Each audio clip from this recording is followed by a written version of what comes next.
What's going on, everyone? Chris from Pickdawgz.com here with the free pick in the Penn versus Princeton college basketball matchup going down Friday, February 7th, 2025. Just a reminder, if you haven't already, make sure you're subscribed to our channel and smash that thumbs up. And if you're looking for my best bets, the games that I love, head to Pickdawgz.com. Click the Premium Picks tab at the top of the page. It's a great time to jump on something, whether it's with a daily or a long-term pass. Remember to use that promo code PICK at checkout, 15% off your purchase. And like I said, this is a great time to do it because we have lots of action lined up this week.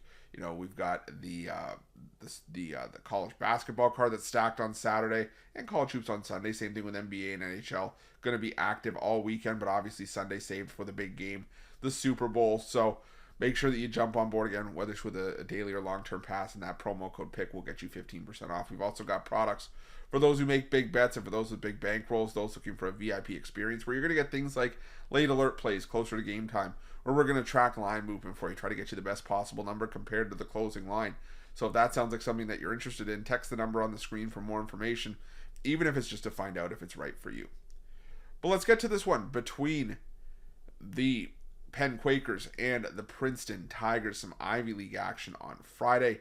Penn coming into this one with a record of 6-13 on the year, 7-12 against the number after a 90-61 loss at home to Yale in their last matchup, while Princeton comes in off a 69-49 bounce back win at home over Brown in their last matchup. They had lost their previous game against Yale. So right now, Yale in the driver's seat in the Ivy League at the top of the conference. And, you know, 6-0 in conference play, got to give Yale credit where it's due. Now, right now, this is a bit of an interesting situation. You got Princeton at 4-2 in conference play, and coming into the year, I thought Princeton might have been the best team in the Ivy League. They would have had two of the best players in the Ivy League for sure, in Xavier Lee and Caden Pierce. And I still like what this Princeton team has on paper. They've been able to pick up wins in conference play. The problem for me though is that this has been a bit of a Princeton team has been in a bit of a dogfight. I mean, the win over Brown, you know, a Brown team that, you know, is sort of middling around in the middle of the bottom tier of the Ivy League. That was their first win by double digits in conference play this season. Their other wins over the likes of Dartmouth, Harvard, and Columbia were by a combined 9 points. And if you look at Dartmouth, Harvard, and Columbia, Dartmouth is the only team that's 500 in that stretch. So, you know, we've seen, you know, Princeton be able to beat up on the bad teams. Now, is Penn a bad team? Well, they are 2-4 in conference play as well. But even though I was burned by Penn when they played Brown not that long ago, it was a pick'em game with Penn at home, and they fell short. They just blew the lead in the second half after rallying from a deficit to take the lead. I still think that Penn is decent enough to be able to hang around in this game. You look at Princeton's numbers in conference play, and they're not, you know, conducive of a team that's been absolutely crushing it at, just at the top of the Ivy League. They're dead last in 2-point shooting, but this is a team that predominantly shoots 3-pointers as it is.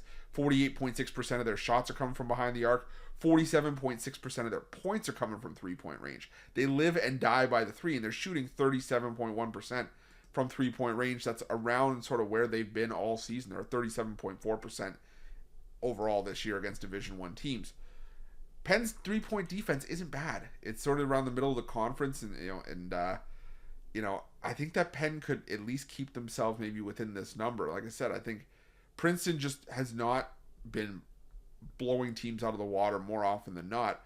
And it's important to remember, only the top 4 teams make the conference tournament in the Ivy League. So Penn is running out of time to be able to make some moves and jump into the top 4. They're going to have important games coming up against teams like Brown and especially Dartmouth, who's currently occupying that 4th spot in the Ivy League.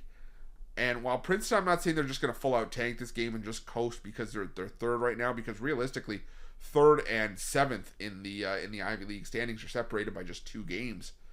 I still think that Penn's going to show up and put forth a little bit of a better effort here. So I'm going to lean towards Penn plus the 7.5 in this game, and that's going to be my free pick.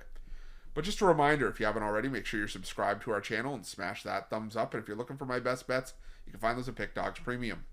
While you're at Pickdawgz, check out our betting tools. They're 100% free. They're the best betting tools in the business, and tools that you want to make sure that you have in your back pocket when you're making your best bets for the day's action. Thanks for watching. See you guys soon.